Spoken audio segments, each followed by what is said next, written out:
Well, we welcome you to another episode of Stoke Meter, and today we are so privileged to have Nicole Holgreen, who is the program director of Bridle Up Hope. Now, Bridle Up Hope is a really cool organization that we discovered in our conversation with Sean Covey a few months back, and we thought that it was worthy of revisiting because of the state of mental health, not only in the nation, but just across the world. Nicole, I thank you for making the time to be here with us. Pleasure being here. Great. Yes, and I'll tell you what, looking at all the horses in the background over there just makes me smile. And looking at your background, man, you went from not real estate, but underwriting different types of loans and such. Industry, yeah. Yeah, and you were pretty high up there, right? You were killing it. I had a great group. I processed with an incredible team, and I love them. I had no intention of switching, but like so many people say, Bridle Up Hope found me. I didn't find Bridle Up Hope, and totally meant to be incredible opportunity being here. But yeah, I loved where I was at the time, but skirts and heels to boots and jeans. So hey, that's a pretty daggum good trade-off as far as I'm concerned. And, well, how did you initially find Bridle Up Hope? Or it wasn't, because I found it by accident, and I asked Sean about it because I was driving around Utah and I ran into it. But how did you get involved in Bridle Up Hope? Yeah, so it was about 3.5 years ago. So I was going through, and Bridle Up Hope is much larger than it was then. But I was going through a divorce that kind of came out of nowhere for me and for my kids. And we were kind of navigating what that looked like. And I had a dear friend who was one of the first people that I kind of shared that with, what was going on. She said, find a hobby. What about horses? So I contacted someone I knew who had horses, and they were teaching here and said, you really should go ride here. Because they have a women's and girls program here. And I came, and it just, learning life skills through horses was just incredible. It helped me through so many hard points, and to be a good mom, and navigate that with my kids at the time. It just was a breath of fresh air, be out with horses and learning, hope, confidence, and resilience with them in a time where I really found I needed it in my life as well. Right. That is fantastic. And Karch over here, he grew up on a ranch, and he knows very well the power of horses.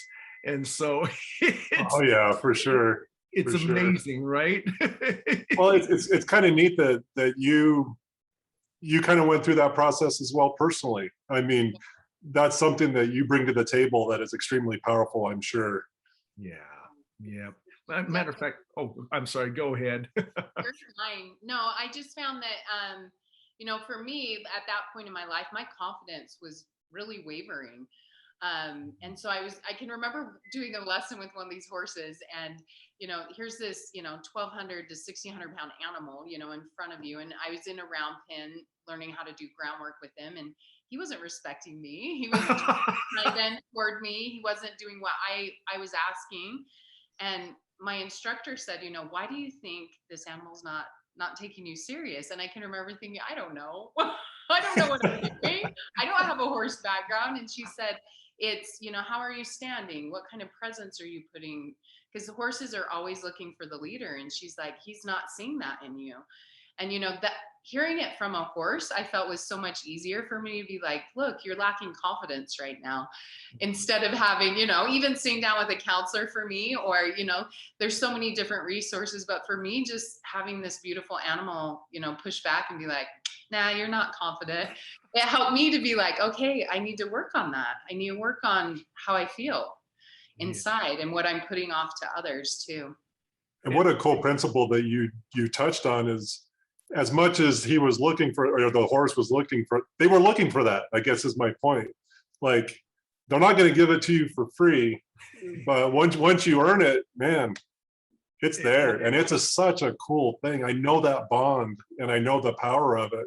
And the cool thing is once that is established, then the relationship completely changes into a whole nother level, where then all of a sudden it's almost like the kindness in their eyes and their, you know what I mean? I love it. It's so cool. Even during that same period, you know, when my instructor coached me, she goes, you know, stand up taller. And I kind of straightened my shoulders a little bit more. The horse's ears turned toward me instead of her. And, you know, she'd say, you know, put your arms up as if you have a frame and a presence instead of looking defeated. He sees you as, and it was in that time we were able to kind of work through that. And then he saw me as the one that was in charge. And, you know, by the end of the groundwork, he was following me around. And it was so empowering too, to just feel like, okay, I can do this. I can be confident. I can be a leader, you know, not only here, but in life, and just taking those skills. Yeah, and it's funny you should say all these things. I love horses, but I'm allergic to them a lot. However, I didn't realize earlier on that I had learned an important principle from horses. My friend in college took me horseback riding in Firth, Idaho. And these horses were tough farm animals, tough ranch animals. And this thing wasn't paying attention with me with a daggum. And he says, you grab the reins and you show him who's boss. I go, I can't be mean, man. It's not mean. It's just showing who's boss. And I'll never forget how quick that happened. Because once I said, all right, dude, we're going. It was such a crazy transition. But what I loved about that experience is that the horse sees you as who you are. He doesn't care what you're pretending to be. He doesn't care anything, your status or anything like that. He just cares that you're respecting him, that you're going to be someone that he'd be willing to follow. And this horse knew me for 5 minutes, right? And it's amazing that the way that horses do that. And if I may, I want to go back to one of the things that Sean had mentioned on our prior podcast, and that's how it happened, because the overall name of it is the Rachel Covey Foundation, right? And I remember hearing about her passing, and this was a few years back. It was around the same time that his father passed. But I remember the feeling in his heart when he was expressing on the podcast that I never thought I'd be happy again. I never thought I'd be happy again. And I can't even fathom what that would have been like. But then to have seen the individuals that were touched by Rachel and saying how she improved their lives, even in some cases saved their lives, because of what she taught them through horses. Now, when you hear that, if you're not educated in this stuff, like, come on, really? Horses, really? And when you look at what you folks are doing and over at Bridle Up Hope, I'm just wondering if you could share some of those stories that success stories that you have seen of someone that came in broken to the point of they could never be happy again. And what did that transition look like? And what were some of the steps that they took and that you helped them take? Yeah, I think internally, I feel like we're all working through something. And I think we ebb and flow. And sometimes during some of the biggest miracles and biggest, benefits come during the hard points in our life. But I can give you several stories. I spoke with, we've recently started working closer with the foster care system, which can be very difficult to get funding from the state for anything. So Bridle Up Hope, we teach our girls programs from 12 to 18, and then our women is above that. And we have girls who come with so many different backgrounds. And one of them, came and she had been in the foster care system, and she'd been hard. She'd been a hard kid for the whole entire foster care system. And when I got her application, we aren't clinical, so we don't have therapists and psychologists on staff. We're just teaching healthy life skills through the 7 habits through equestrian training. And so I saw her application. She had some difficult behaviors and things. And I was like, man, I hope, I'm so passionate about this program. I really feel like it can have benefits for so many, but this situation in particular, it kind of caused me to pause. And I was like, okay, are we biting off more than we can chew? And she came and she worked with an instructor. I try and pair them with an instructor that I feel like would be a really good mentor for them. Mm-hmm. I look at their age, their background. I make sure it's a win for both the instructor and for the student. And then after they start, they do the girls program. They do 14 lessons in their hour and 15 minutes. And through her program, we talk a lot about circle of control. And in this student's life, she didn't have a lot of control. She didn't get to decide who her family was. She didn't get to decide where she went to school or where she lived or what she ate. She really had such a small circle of control. And so I remember she had acted out on some negative behaviors probably within the first 4 lessons while she was here. And so she wasn't able to be here. So she missed a few lessons, and she came back and she'd always come in and say hello and check in with me. And she said, sorry, I really wanted to be there. And I said, we really wanted you here too. And, I know what happened. And I'm like, you do know that you have control of that. And she kind of just took a step back and she was like, yeah. I'm like, you actually, in a way, chose not to be here for your lesson. And she said, I'll be here for every lesson. And she has. And she wasn't actually placed in a home. She was, she'd been to uni, like inpatient care, like group homes, those kind of things. But because of her behavior, she wasn't able to be in a foster home. And she's been paired with a foster family who's looking at taking over guardianship of her.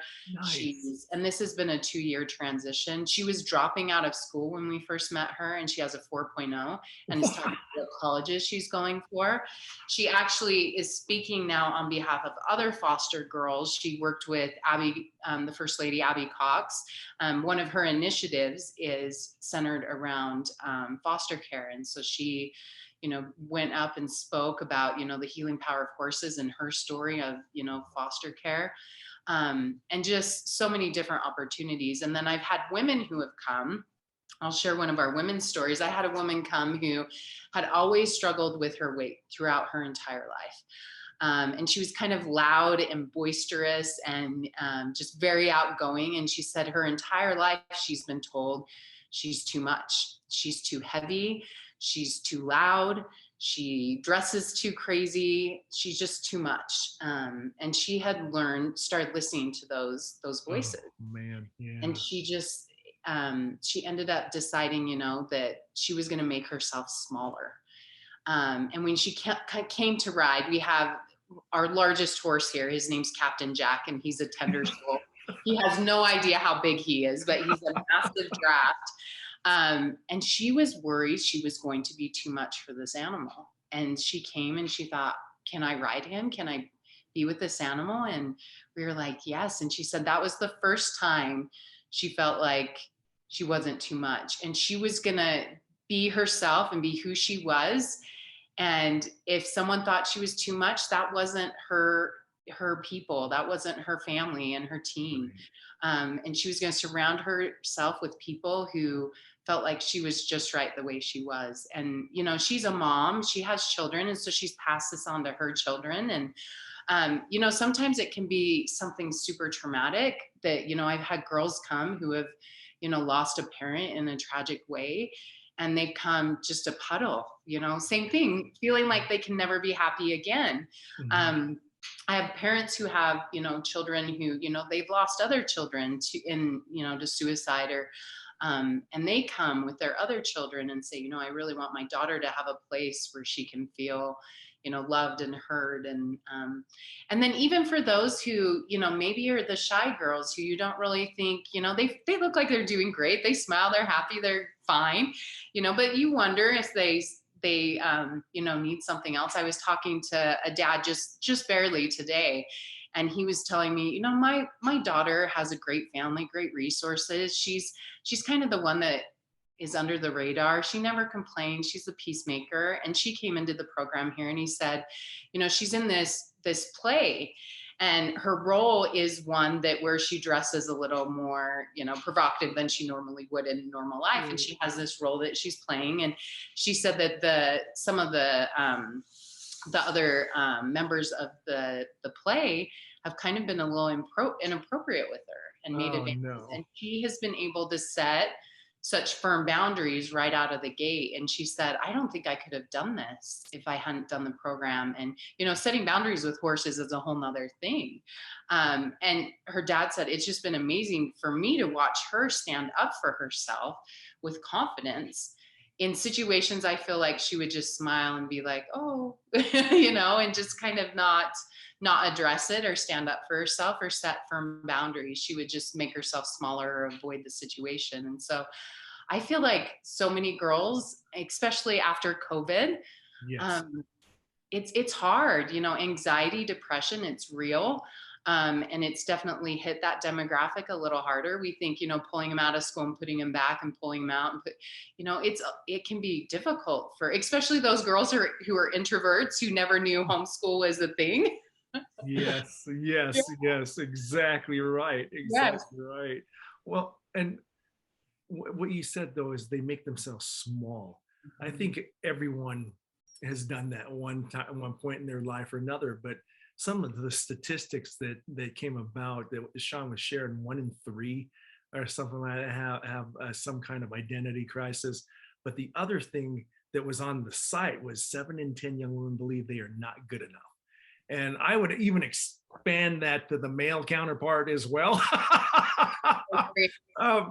But that's a lot of craziness that's happening right there. And to hear that you folks are making that difference, first of all, is good for the soul. But I'm wondering also, you said that you were going through a lot of hard times too, not only through the divorce, but also probably helping your kids figure it out as well. Now, from that time till this time, what have you applied in the process, and what would be the advice that this is a Gary question actually? What advice would your person now tell the person back then, right when that whole event started? I think some of it is just making little changes.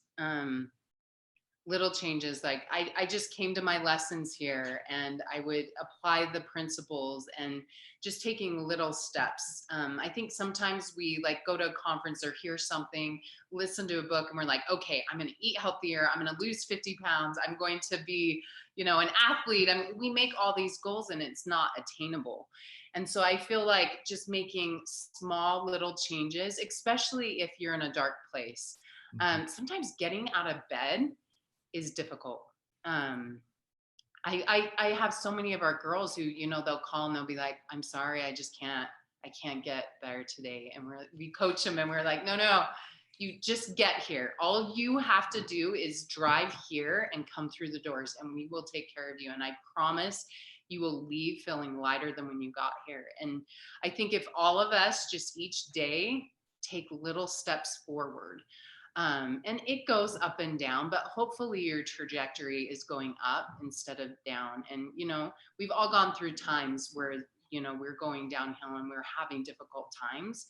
And these life skills through the habits help girls to have a foundation for those ups and downs. Some of them aren't going through incredibly difficult things. They're going into junior high and lacking confidence and going through finding who they are and their peer group. And, we have a lot of girls who come who are kind of, graduate from high school, going on to college. Some of them aren't married and they feel like, okay, so I need to be married right now, or I need to be having kids, or what am I going to do for my career? I don't even know that. And all these pressures of just feeling like, oh, my friends already have their first child and here I am 23 and I'm not even dating, and just all these expectations. And a lot of it is on ourselves. We're putting these expectations on ourselves. And just giving ourselves some grace too. I think that's something that Bridle Up Hope helped me personally with, is I became a friend for myself. I feel like I was my hardest critic. And so I learned how to build myself up, how to give myself grace through hard times and say, you know, it's okay. You're going through a hard time right now. Just keep going. You're doing good. And I became a cheerleader for myself. And that helped me become a better mom. And my kids, you know, they went through hard, you know, obviously the divorce impacted them incredibly as well. And so, you know, everyone handled it differently. And I have the cutest little daughter who's 5 foot, and she is not a horse person. We have a mini here named Arwen, who's our only girl because she's quite feisty. And my daughter will pet her, but you know, horses aren't her thing, but she's learned so much through the habits and the life skills here. And it's beautiful to watch how they apply. They're timeless principles. And still, you know, this long after the initial 7 Habits for Highly Effective People, you know, launched, it's still, I mean, I hear it quoted all the time, and these principles are so foundational. And then you incorporate these magnificent animals in helping teach it. It really does help, especially with, you know, if you have stubborn teenagers who don't want to listen to anything, they can come, and playing with horses and learning skills through them is so much easier. So much easier. They're able to be more open-minded, hear what's going on, become an advocate for themselves. Because that's initially, you know, that's what we all want as parents, is for our kids to start making their own choices in the right direction. Sometimes we're terrified letting them do that because they take the reins and go, you know, the wrong way. But just, you know, giving them life skills for, you know, what they envision their life to be. And we have incredible staff. Our instructors here, they have my heart. They are some of the most amazing people I've ever met. And we joke around that Bridle Up Hope has its own gravity, because I feel like people find us who are supposed to find us. I've had people who walk through the doors. We're located in Alpine, on 128 acres, but we're tucked up right next to the mountain, just, you know, outside of a residential area. And we're kind of hidden over here. And I've had people who have come through the front doors and not even known where they are, and burst into tears, and, you know, they're embarrassed. And we've laughed and said, you know, this happens often here, you know, where someone comes and they're like, what is this place? I don't even know why I'm here. And we're like, okay, let's figure out why, because there's a reason. So it's a beautiful Oh, place. sorry. You're good. The thing that I think is so cool about Bridle Up Hope is, and I'm gonna relate this to something that I heard a while back in relation to addiction. So this physician gave an example of the problem with, is in reference to like opioid addiction. He said, imagine a bridge that's broken, and you have all these people crossing the bridge, and a lot of them are just falling into the river. And then they're going down the river and they're drowning, you know. And so if you relate that to like mental health and what you guys are doing, it's so much easier to stop the people from falling into the bridge initially by giving them those life skills, giving them the tools to handle things before they even happen, than waiting until crisis is in their face and they're literally drowning or wanting to end their life, or, you know what I mean? And so I think sometimes we overlook some of that. Let's prevent all this horrible stuff before it even happens, you know what I mean? And I think that's how I see Bridle of Hope is you're helping a lot of people get through life. Let's get started on a good foot. And the cool thing about that also is they also become role models for their peers. You know what I mean? But when you're on the brink of disaster, you're not a role model for anyone. and the recovery period and to turn that around is incredibly tough. But I want to ask you a couple of questions, or see what you're saying. One, are you seeing the age demographic of youth having mental problems shift? And what kind of trends are you guys seeing as far as just over? I know you're not an acute mental treatment facility, but what kind of are the big trends that you're seeing in youth that they're having issues with? I think youth was impacted incredibly hard through COVID, especially coming out of it.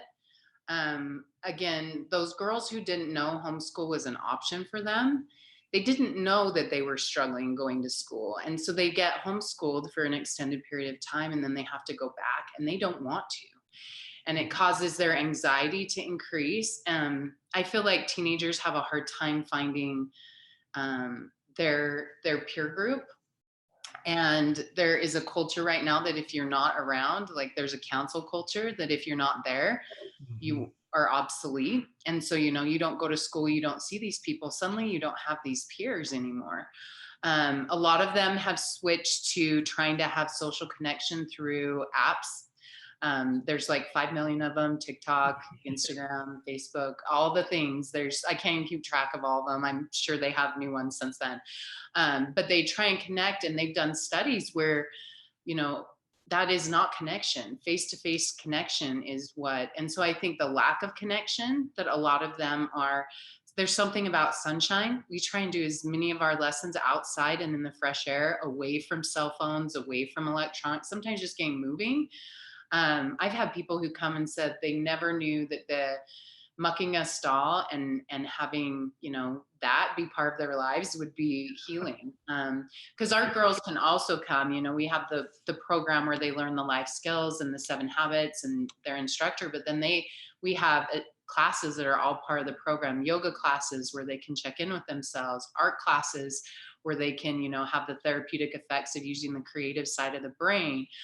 We have self-defense classes. Elizabeth Smart has a whole movement around self-defense and how that can be confidence building. So we have classes where they come and do self-defense, and then they come and give back, you know, when you're losing yourself in service. So they come and they help feed the horses in the afternoons. And as they participate in all these other things, we keep track of those hours, and they actually earn lessons, and it is forever. So, you know, I have girls who finished the program 4 years ago, and they still come, you know, do a self-defense class, come and feed the horses in the afternoon, and then they earn riding lessons through every 10 hours that they're at the barn. And so it becomes our barn family, and it becomes a consistent in their lives where they're able to continually pivot back, which I love. I feel like so many things, you know, you go do the soccer camp or you go on a cheer team, and then it ends, and these girls are, you know, then it's done, and they have to again find their group. You know, as adults, I feel like we find our friends in our neighborhoods and our teams and our, you know, we don't do as much pivoting, and I feel like we've gotten used to doing it a little better. And then these teenagers, we're just taking them in and out of things and expecting them to handle it. And a lot of them right now are not. Their anxiety's through the roof. They don't even want to get out of bed, you know? Yeah. And it's hitting everyone. I've had girls from, you know, foreign exchange students come who are going through the same thing. I've had people, you know, move from out of state, same thing. I have people who actually have come and stayed in Airbnb so that they could come and ride here and do the program for an extended period of time. But it's something that's happening all over. I was talking with a nurse who works at an ER here locally in Utah County, and she said the highest attempted suicide rate is those of young teenage girls. Yeah. I thought that is crazy. I didn't even, you know, 12 to 15, like that concept didn't even enter my mind. And so just giving opportunities to start taking care of ourselves earlier, I think is so important. So important. And at least now, something that Rebecca and Sean struggled with in 2012 when they lost Rachel due to depression and anxiety, there wasn't a dialogue, an open dialogue at that point. You couldn't really openly talk about depression and anxiety, and heaven forbid medication was in the loop. And now I feel like at least we can talk about it. And it's such an individual journey. I feel like everyone's going through different things. And there's, you know, during my divorce, I definitely was anxious and down, but naturally that's not my personality. But I think we've all found ourselves, you know, whether it's a long-term thing that we have to deal with, or if it's a time of life, if we're just lacking connection. I've had women who have come and done the program and just said, I just need a village. I need people. I need something to be a part of.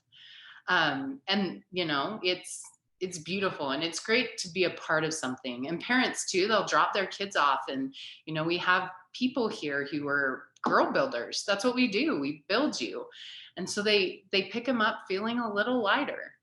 That's fantastic. And there's a trend here that we've been talking. You bring up consistency. That's such a massive part. And something that I can attest to over here with the COVID. It's been bananas.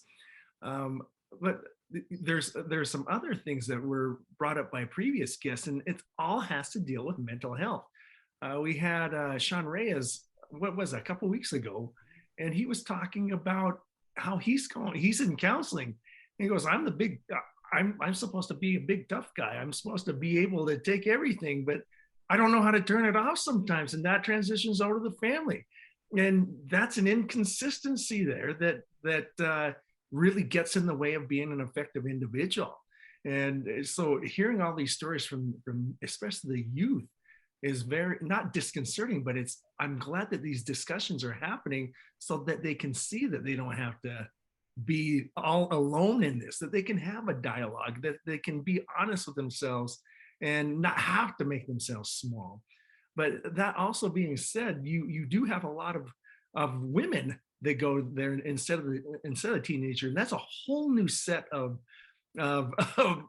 there's similarities for certain, but there's also considerable differences, and sometimes those are found in the tribes, right, that they've formed with, and the differences that come along with that. And I'm wondering if you wouldn't mind expounding a little bit about what you've seen adults deal with, and some of the things that are common across, but maybe some things that are unique that you might never have thought of or considered in the past. Yeah. I had a woman come and ride who was in her 70s, incredible woman. She found herself going through Parkinson's, and she was embarrassed and she felt defeated with it. And she'd come and ride horses and be empowered and try something new, and find connection here.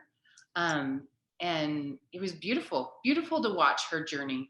And, it's a different journey. A lot of people haven't been through that same thing, but, her hands were starting to shake and she just felt, most people wouldn't even have noticed, and here she is, just feeling, again, I feel like a common feeling of just not feeling good enough, or like something's wrong with me, or fear. And so she came, rode beautifully. I was doing a tour with a woman who I had not met prior to our tour, and I took her around the barn, and it's quite a magnificent facility. We have, 20 horses here, and it's on 129 acres, and it's a haven in and of itself. And it has a feeling all around the barn. But she came and we walked around. Usually through a tour, there's a lot of dialogue going on, and I kind of can figure out the why, like what brought you here, like what is your, sometimes they just have a passion for horses, and they're like, and that's what draws them. And she didn't say much, you could tell there was something there. But we walked and we sat down after, and she said, I just had my first child, and I'm going through postpartum, and every time I say it, someone tells me, you should be grateful you can have kids, or your child is so beautiful. A lot of people, can't have children, and your husband's fantastic. And she goes, here I feel like not enough, because I don't at this moment feel like I want to be a mom, a wife, or maybe even here at all. And she had seen a counselor, and she was making, progress there, and had looked into other resources that were clinical, but there was just something still missing. And she came and rode, and she just had her second child. And she told me, she's like, you guys changed my life. You were able to help me move forward. And it's something, everyone has different times, and it looks so different for everyone. And so that's why I've had a lot of people say, like, what trauma, how bad? And I just feel like everyone can use it in their own way. Because sometimes, you can meet someone and talk with them, and you don't even know. They're going through postpartum. You don't know that they're suffering with Parkinson's, and feel like, everyone sees that and like you're not enough, or that you're struggling with your weight, and you feel like, you are never going to be skinny enough or pretty enough, or we have a lot of girls who are coming who are, like I mentioned before, just out of high school, who get really down when what their paradigm was, when they hit 20, they were going to get married right away, and they were going to know what occupation, and someone was just going to show up and be like, you're hired, here's your dream job. And then when it's time to have children, it's just like this road that's so easily already paved, because up until that point, you know, you go to school, you go to high school, you go through these things. And then, you know, and then I've had girls who have come and, you know, they got married and find themselves in a divorce or an abusive situation. And a lot of times they're parents. And I think there's something really beautiful. And in my case, it was the same way. Like taking time for myself was so important. So important. It was absolutely crucial for me to be a better version of myself. And the seventh habit is sharpening your saw. Yep. And I think by doing something like this for me during such a difficult time really helped me to be there for my kids, be there present in my job. And then of course I end up coming over, which is like 100 miracles that had me, you know, switch during that time, because it didn't make a lot of sense at the time, you know, because now people come and we're this huge, we were in a little teeny farmhouse doing 20 lessons a week, you know, like 4 horses doing consistent lessons. Like it didn't, now people come and we're so established and we're doing 100 lessons a week and they're like, oh, well, of course you switched. But at the time it seemed like, you know, I was going through a midlife crisis by switching jobs, but it just was so meant to be. And so many women and girls who come here just are like, I know I'm supposed to be here. And it's not even necessarily the horses. And sometimes it is. I've had women or girls who have gone through, you know, maybe come out of inpatient care where they've like attempted suicide or have an eating disorder or something of that nature. And they come just because they're doing better there, but they still are down. Right. And they come and they ride and they find more healing and more, you know, community. I think community, you know, naturally people and horses are, you know, we're community. Yes, we're supposed to have relationships, and just, you know, being on the phone or social media or, you know, these things, it's not the same. You know, you need to have conversations, you need to have, and so I think we established a lot of that here too. And even women, when you get married, you have a kid and you kind of lose connection with who you are, because you're taking care of new children, you're taking care of a spouse. And oftentimes the focus is on so many, you know, other people or other things that you don't really get to see yourself. And so we see a lot of people who are like, I don't know who I am. I need to find me. I need to know what that looks like for me. Right. And so again, it's so beautiful and individual. We've had, you know, girls go through things as traumatic as sex trafficking and things as simple as just, you know, switching schools and moving, and it throws them into kink. And sometimes the girl who's been through something incredibly traumatic is doing better than the girl who's, you know, just moved and switched schools. Right. And I think Rachel's a perfect example of that. She's not here. She had a great family. She had great friends. She had resources, and she wasn't doing well. And so just to find, you know, what works for you and what's going to give you, because mental health is self-care. That's what it is. You have to learn what it takes for you individually. And a lot of people find so many resources here to help them kind of just pivot and grow. And it's a little piece of heaven. So. Oh, yeah. You know, one thing, go ahead, Gary. I got it. Oh, no, I was going to say, I think you made a very important point, is that you can't compare one person's issues to another. There's no comparison. And one of the most damaging things that I've seen is when people say, well, you know, look all you have, you know, like you said with Rachel, you know, I mean, you just don't know, and you don't know the severity of what people are going through. So anyway, I just wanted to make that point. No, that's a fantastic point. And it actually dovetails into mine. That one thing that you've been teaching me here is that I get into such a mode of fix it, right? Whether it be me, whether it be, doggone it, you kids, you should be doing this, right? I'm constant fix it mode. One thing that you've helped me to realize, and this is a culmination of, again, other guests too, but there's something to be said about acceptance and accepting the individual for who they are.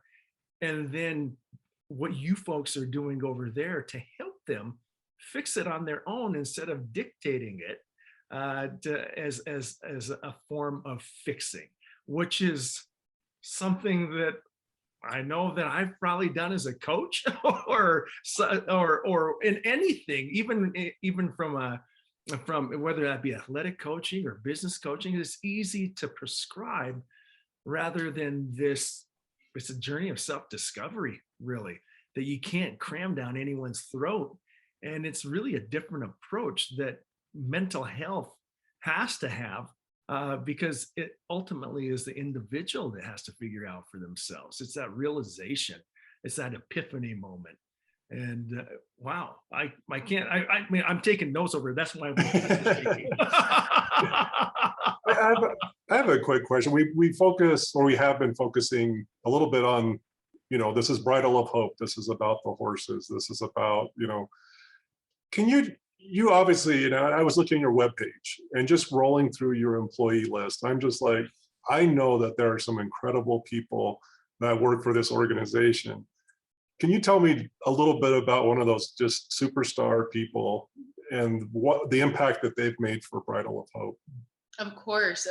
I have a girl who's one of our instructors. Her name's Sarah Brown. She works, right next to me. She actually manages our office, but then she teaches lessons as well. And she came from California, and she was planning on being here for 2 months, which that's not even an option for us because we have girls who need consistency, and it's a 14-week program to begin with. And I met her, and I can remember knowing she was going to stay.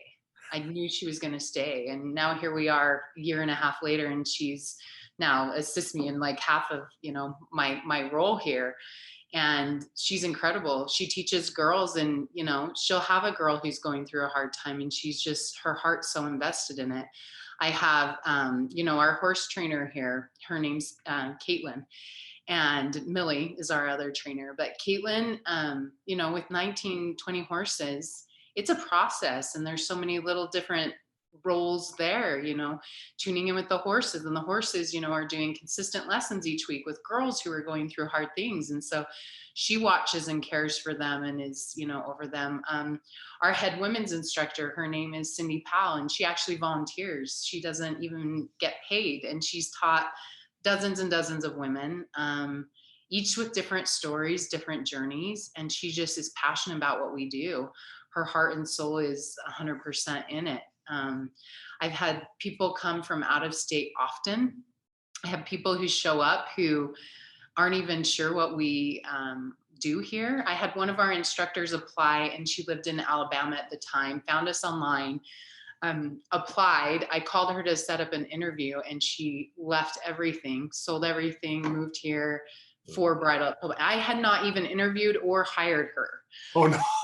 Wow. Across the country because she knew this was where she was supposed to be. We have art teachers and yoga teachers and, a dozen other instructors who come. And it's beautiful because so many of our instructors will teach, and then they, some of them are younger and they'll go, to college out of state, or they have these other things that, they have to take and a step away. And so many of them pivot back, which I think tells you, I had one of our instructors was going to college and became a school teacher. And so I thought 100% she's not going to want to teach after she teaches. She's going to be so tired of teaching. And she said, she called me after, she stopped. We took a break at the beginning of the school year. And by December, she called and she was like, I need this back in my life. She goes, helping other people and bringing this to others is just such a resource for me. And Bridal Up Hope's such a unique, and it's a community with our staff and our girls and everyone who works. And I could go through every single employee we have and tell you how fantastic they are, because that's how incredible they are. It's amazing. And they are passionate about it. We're a nonprofit, and so they don't, they aren't making, amazing income. A lot of them take pay cuts when they come here, and they are just, they are in it with their whole hearts.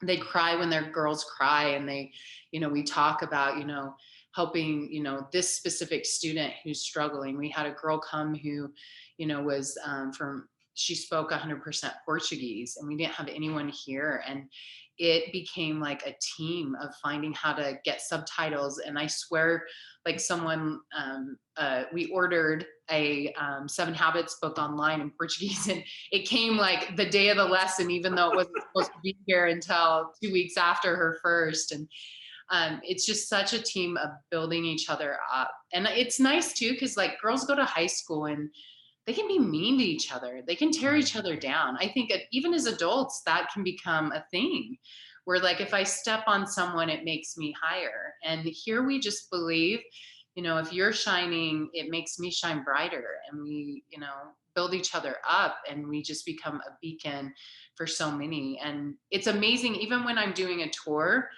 and I walk around, and if the girls are out doing service hours, or there's a group of girls here, you know, participating in something, and I walk by with a new student, sometimes the girl who was crying through her first lesson because she was so anxious is the one who's reaching out and saying, oh my gosh, you have to come this place. You have to be a part of this barn.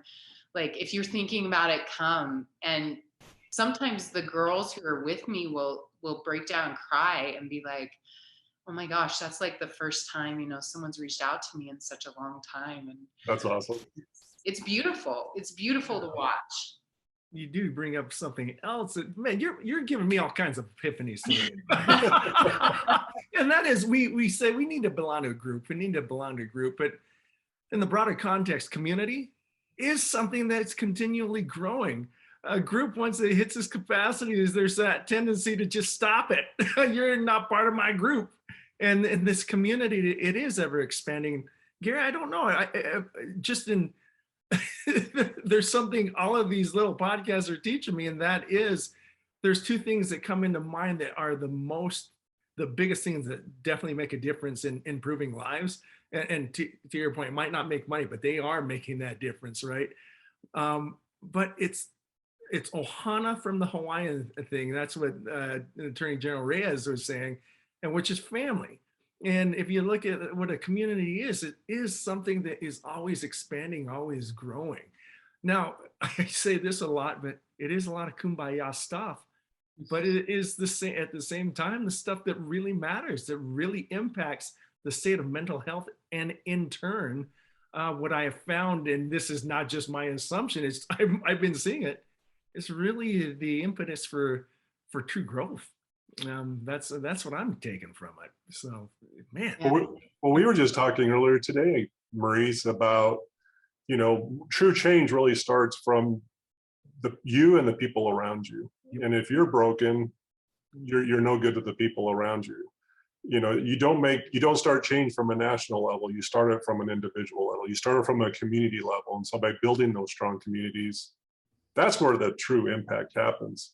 Yeah. And I'm going to go out on a limb here and say you probably have no problem getting up in the morning, and neither does any of your employees.